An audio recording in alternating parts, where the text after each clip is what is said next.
साथियों, कल मैंने 2 वीडियो अपलोड किए थे जिसमें कि लेफ्ट परस्त मीडिया के द्वारा देश के अंदर, भारत के अंदर जिस तरह का एनवायरनमेंट बिल्टअप किया जा रहा है उसके संदर्भ में अपनी बात रखी थी और वो भी अध्ययन के आधार पर रखी थी। आज मैं आपको बता दूं कि अमेरिका और भारत 2 सबसे ज़्यादा प्रासंगिक क्यों बन गए हैं, क्यों ये इनको मैं रेफ़र कर रहा हूँ। उसका कारण है कि ये दोनों राष्ट्र चीन के जो महाशक्ति बनने से रोकने के लिए बड़े प्रमुख रोल में और प्रमुख भूमिका में आ चुके हैं। इसलिए चीन ने भारत और अमेरिका पर समान रूप से इस तरह के वेपन का उपयोग किया है, जिसे हम जैविक हथियार के रूप में या जैविक बायोलॉजिकल जो वेपन है उसके रूप में देख सकते हैं। और अब आपको बता दें कि लगभग 196-97 देशों में विश्व के 16 करोड़ लोगों को कोविड-19 का वायरस प्रभावित कर चुका है, जिसमें से 33 लाख लोगों की मृत्यु भी हो चुकी है। और अमेरिका का जहाँ तक सवाल है तो यहाँ पर 3 करोड़ 30 लाख मरीज पाए गए, जबकि भारत में 2 करोड़ 30 लाख लोग इससे आज तक प्रभावित हुए हैं। यह रिपोर्ट जो है वो प्रस्तुत कर रहे हैं शम्स ताहिर खान अपनी क्राइम तक के चैनल पर, और उनका कहना है कि इस तरह से कुल मिला के लगभग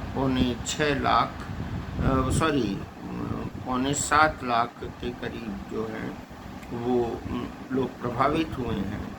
उनका कहना है कि लगभग 6 से 8 महीने के अंदर चीन ने कोविड-19 वायरस को अपने आप में कंट्रोल कर लिया और वहाँ पर कुल 90,000 लोगों को इसने प्रभावित किया था कोविड-19 के नोवेल वायरस ने, जिसमें 4 या 5,000 लोगों की डेथ हुई थी। तो चलिए, इसका सबूत क्या है कि जैविक हथियार जो हैं, बायोलॉजिकल हथियार जो हैं वो बनाए गए। तो इसके बारे में CIA के रेफरेंस में ये कहते हैं कि CIA को कुछ ऐसे डॉक्यूमेंट्स हासिल हुए हैं जिसमें ये बताया गया है कि 2015 से ही चीन जो है वो बायो वेपन्स पर यानी जैविक हथियारों पर काम करता रहा है, और ये डॉक्यूमेंट्स भी CIA के हाथ लग गए हैं।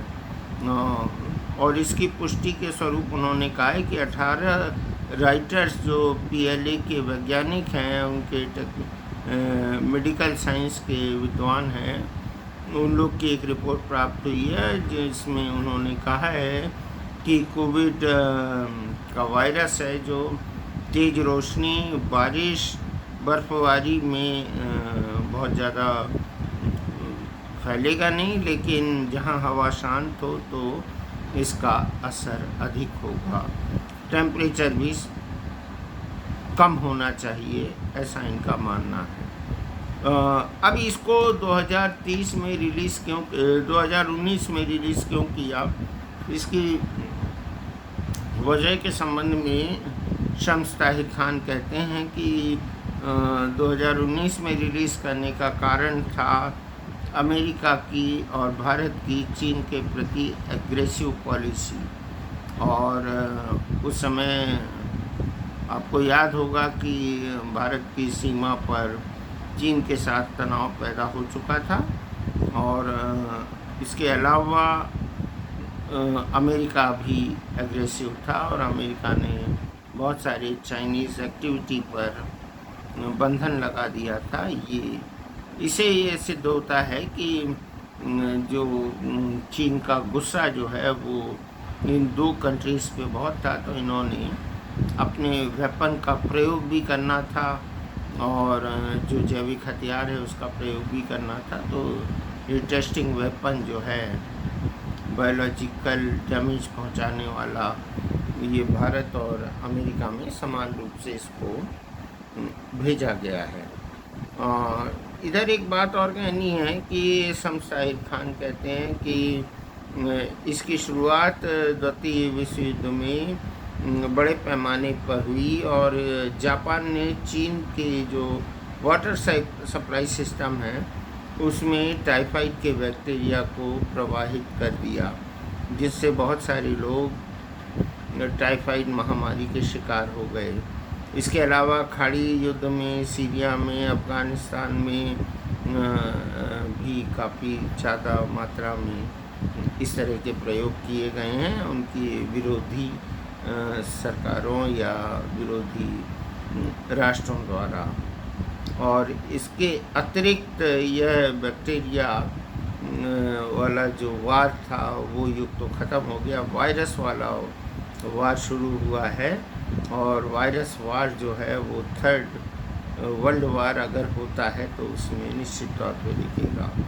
भारत को क्या प्रिकॉशनरी मेजर्स उठाने चाहिए इस संबंध में मेरी राय अगर शम्स से अलग होकर देखी जाए, चूँकि लगभग भारत विश्व के 30 देश जैविक हथियार बना रहे हैं, तो भारत को भी इस तरह का कोई वेपन तैयार करना चाहिए, चाहे वो इन्हें समाप्त करने के मुद्दे पर हो या कोई ऐसा वेपन हो जो कि उनको कमज़ोर कर सकता हो, वहाँ की जो मैन पावर है, ह्यूमन रिसोर्स है, उसको कमज़ोर कर सकता हो। ये एक सलाह है, व्यक्तिगत हो सकती है, शायद आप इसका समर्थन करेंगे। साथियों, मैं आपको साफ कर देना चाहता हूँ कि जो जियो पॉलिटिक्स है वर्तमान में, वो युद्ध जो ट्रेडिशनल कन्वेंशनल युद्ध जो होते हैं, वार होते हैं, उससे बचना चाहती है।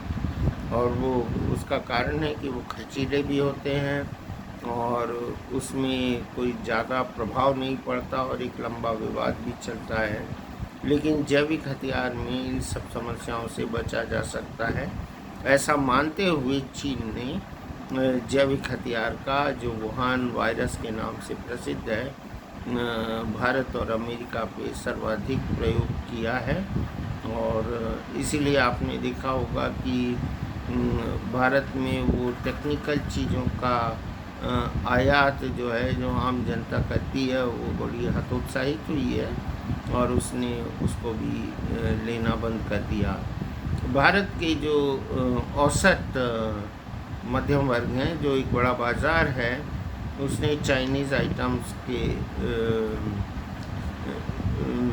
विरोध में अपने एक्टिविटी को शो किया है।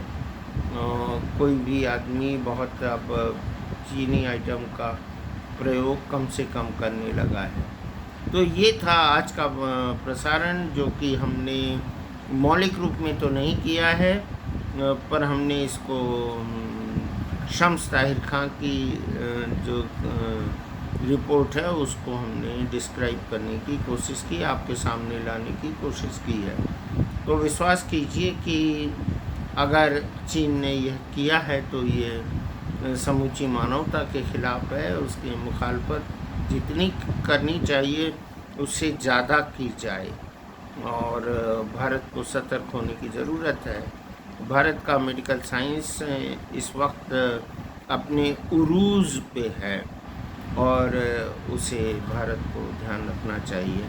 धन्यवाद, नमस्कार। फिर मिलते हैं कल अपने दूसरे प्रसारण के साथ। आप कृपया मेरे चैनल को सब्सक्राइब करें और बेल आइकन दबाएं और पसंद करें, अपनी टिप्पणियाँ ज़रूर दें। नमस्कार, जय हिंद, जय भारत, वंदे मातरम।